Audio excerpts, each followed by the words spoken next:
who was not compelled to wear the hijab. Instead, she chose to. This is Sandra Noe. There was always a little bit of something missing in my life. I guess I was seeking the meaning of it all, but in all the wrong places and in all the wrong ways. At the end of the Second World War, Europe is in ruins. My journey, I guess I could say, begins before I was even born. In 1957, when my parents immigrated to Canada from Mannheim, Germany. My family is Jewish, and during the war they were in hiding. My paternal grandfather was captured and put into a camp, and my mother lost her father.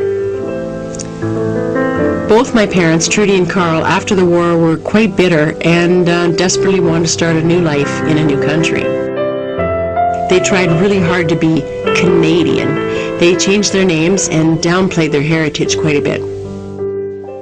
Unlike my parents, I reached out and embraced my Jewish faith. But I was still seeking something, I don't know what. And when my search was over, Sandra was gone, and in her place was Selma. Selma was the name I chose when I converted from Judaism to Islam. Selma was one of the Prophet's wives, and she was the nurturer. She was the one that looked after everybody. And to me, that was very close to my own name because I searched the origins of Sandra. Sandra means helper of mankind. My interest in Islam goes way back to the 70s. I was probably about 13 when I heard that Cat Stevens had converted to Islam and was now known as Yusuf Islam. And I found that so fascinating and wanted to know about Islam.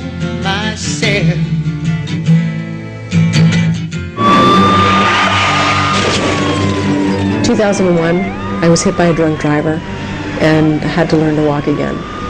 And as my car was flying through the air, I was totally awake, thinking, okay, is this how I'm going to die? At the time that the accident happened, I was in a position in my life where I really didn't know what I wanted to do with the rest of my life. I would say that the biggest turning point was my mother's illness with cancer and her death in 2005. And that really solidified my move towards Islam. I went to India in 2005, 2 weeks after my mother's death. It was the month of Ramadan when I got there.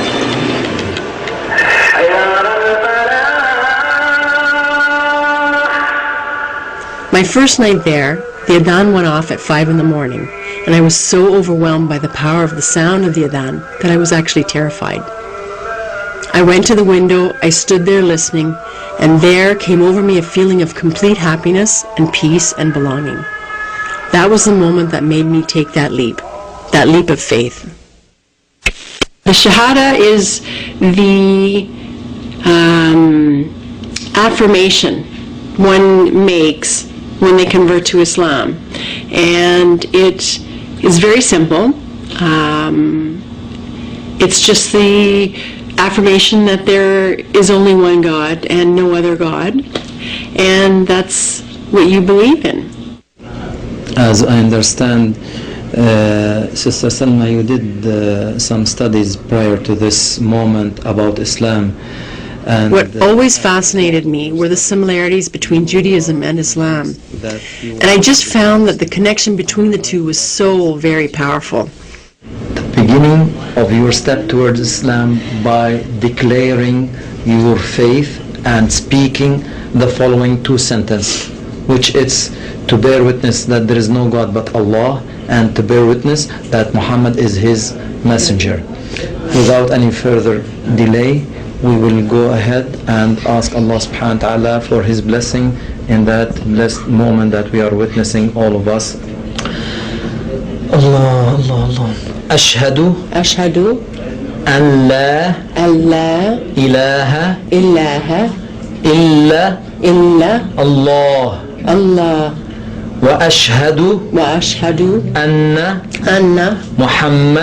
محمدا رسول الله. I bear witness I bear witness that there is no God that there is no God but Allah, but Allah, and I bear witness and I bear witness that Muhammad that Muhammad is his messenger. is his messenger. Sallallahu alayhi wa sallam. Sallallahu alayhi wa sallam. Mubarak. Jazakallah. Takbir. Allahu Akbar. Alhamdulillah Rabbil Alameen. It was really awkward having to tell my friends and my family.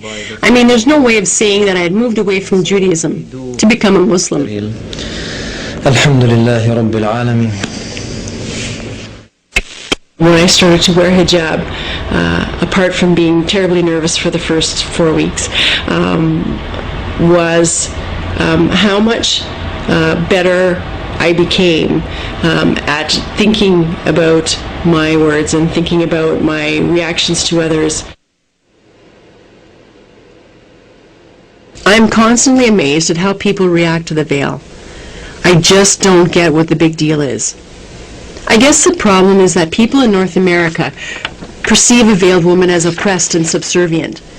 Maybe in some countries or in some regimes that might be true, but not here in Canada. Here we have the freedom to choose, and I chose to do this. What they don't understand is that it is a requirement for women to veil, to cover themselves. It says so in the Quran. I really like wearing this one, and I'm so glad that I've gotten better at putting this on. You know, I can't even imagine going out in public without it on. So tomorrow, I'm going to wear my hijab to work for the first time. I'm a little bit nervous. I work as a legal assistant downtown in the Bay Street area, and so dressing there is a little conservative, and there don't appear to be too many women wearing a hijab. Yes. The reception that I got from my colleagues was great for the most part. There was a lot of jaws dropping and a lot of funny looks and a lot of hesitation when they passed by my desk. Sadly, one of the worst experiences that I had came from within the Muslim community. On my way to Jummah prayer, which is the Friday noon prayer, my phone rang, and it happened to be another Muslim that I knew, a Muslim woman, and she had said to me, "Are you still wearing your hijab?" And I said yes. And she said, "Well, all of my friends are wondering who the white girl is pretending to be a Muslim." And that kind of broke my heart, because I wasn't pretending. It wasn't a fashion statement.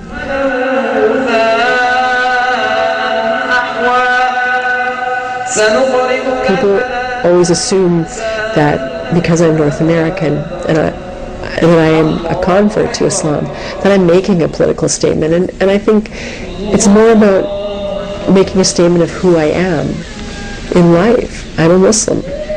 And I chose to wear hijab, no different than a Jewish man wearing a yarmulke.